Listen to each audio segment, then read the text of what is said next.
Hello everyone, welcome to my channel HSV Harman Study Vlog.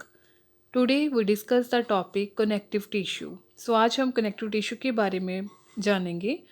So इससे पहले हमने introduction to tissue किया, then epithelial tissue किया. उसका लिंक मैं आपको डिस्क्रिप्शन बॉक्स में दे दूँगी, आप वहाँ जाके चेक कर सकते हो. So today we start connective tissue. So let's start. Connective tissues serve to connect or bind together different organs or different parts of an organ. So जो connective tissue है वो connect करता है, bind करता है different organs को और different parts of an organs को. They contain an intercellular substance called matrix.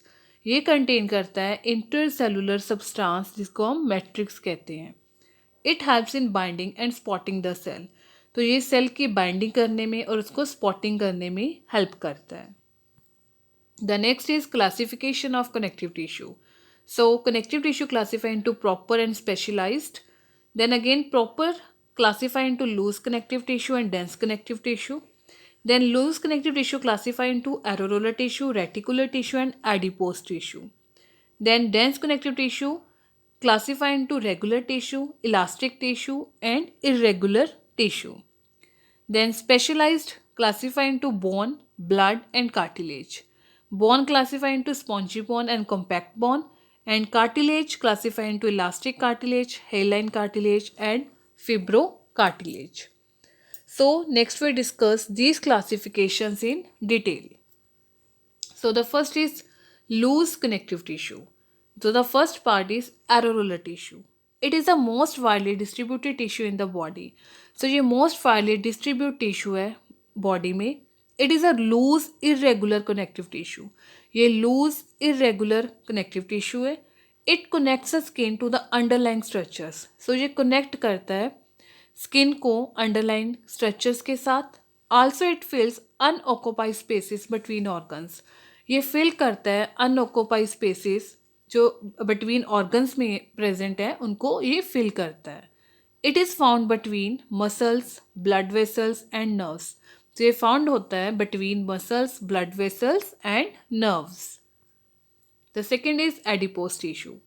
It contains large rounded cells and cytoplasm is loaded with fat.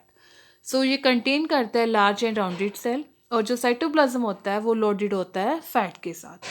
The nucleus of the cell is pushed towards the periphery. So जो nucleus है cells का वो push towards the periphery. The next is reticular tissue. Reticular tissue is a special type of connective tissue that predominates in various locations that have a high cellular content.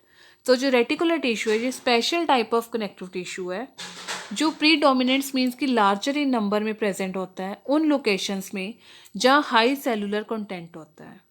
It has a branch and mesh like pattern often called reticulum due to the arrangement of reticular fiber. So ये branched होती हैं, mash like pattern होता है. इनको हम often called कहते हैं reticulum. कई बार हम इनको रेटिकुलम कहते हैं. क्यों कहते हैं? Due to the arrangement of reticular fibre. Reticular fibres की अरेंजमेंट की वजह से हम इनको कई बार रेटिकुलम कहते हैं. These fibers are actually type 3 collagen fibers. So ये जो फाइबर्स हैं ये एक्चुअली टाइप 3 कोलाजन फाइबर्स हैं. The next is dense connective tissue. So the first is regular connective tissue. Regular connective tissue is mainly made up of type 1 collagen fibers.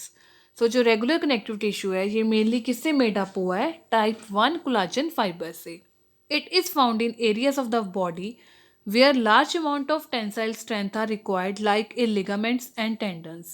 So ये उन areas में found होता है या larger amount of tensile strength की required होती है जैसे कि लिगामेंट्स में एंड टेंडन्स में.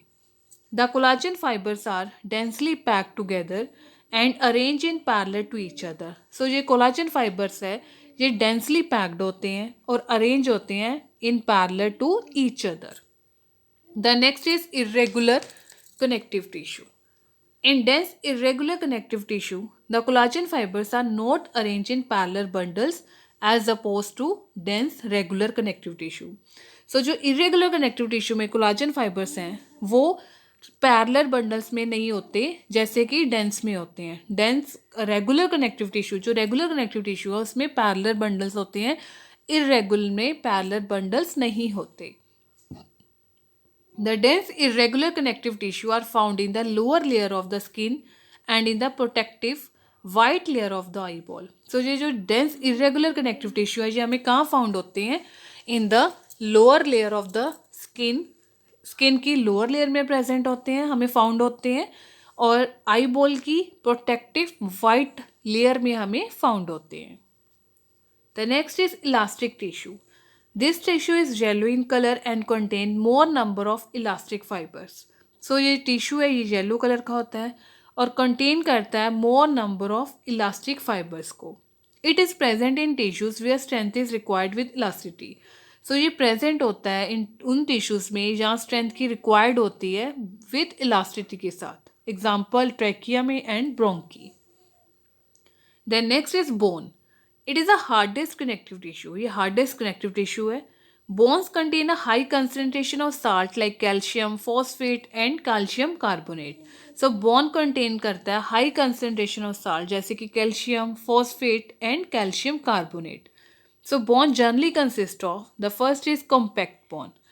Compact bone also known as cortical bone. सो कॉम्पैक्ट बोन को हम क्या कहते हैं? कॉर्टिकल बोन भी कहते हैं. Is a denser material use to create much of the hard structure of the skeleton. ये एक डेंसर मटीरियल है जो hard structure of the skeleton create करने में यूज होता है. Compact bone form the cortex. तो कॉम्पैक्ट बोन क्या बनाता है? कॉर्टेक्स बनाता है.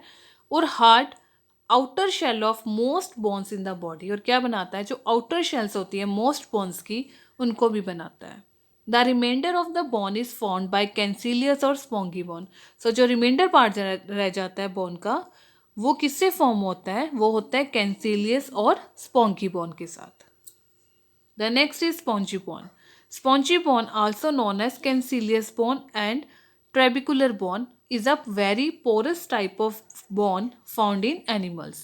So जो स्पॉन्जी बोन है उसको हम कैंसिलियस बोन भी कहते हैं, ट्रेबिकुलर बोन भी कहते हैं. ये पोरस टाइप ऑफ बोन होती है जो एनिमल्स में फाउंड होती है. It is a highly vascularized and contains red bone marrow. ये हाईली वेस्कुलराइज्ड है और कंटेन करती है red bone marrow. Spongy bone is usually located at the end of the long bone with the harder compact bone surrounding it. So जो spongy bone है ये कहाँ present होती है?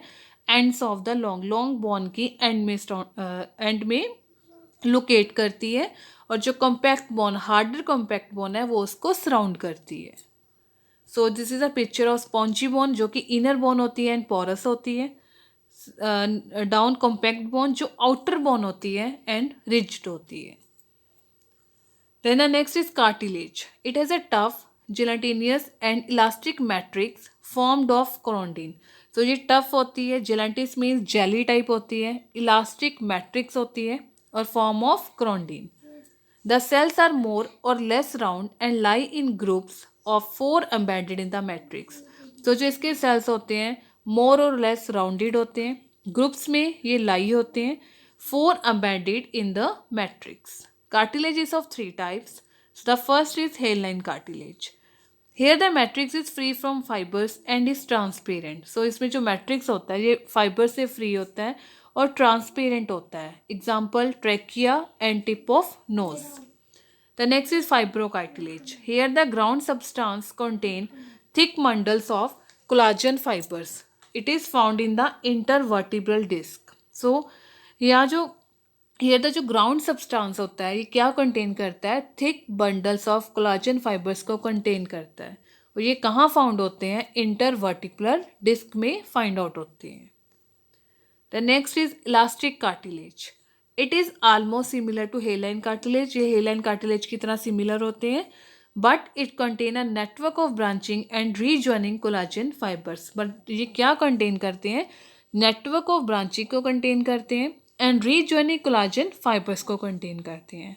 Example epiglottis and laryngeal cartilage. So this is all about the connective tissue. So please subscribe my channel, like, share and comment on my channel. Thanks for watching.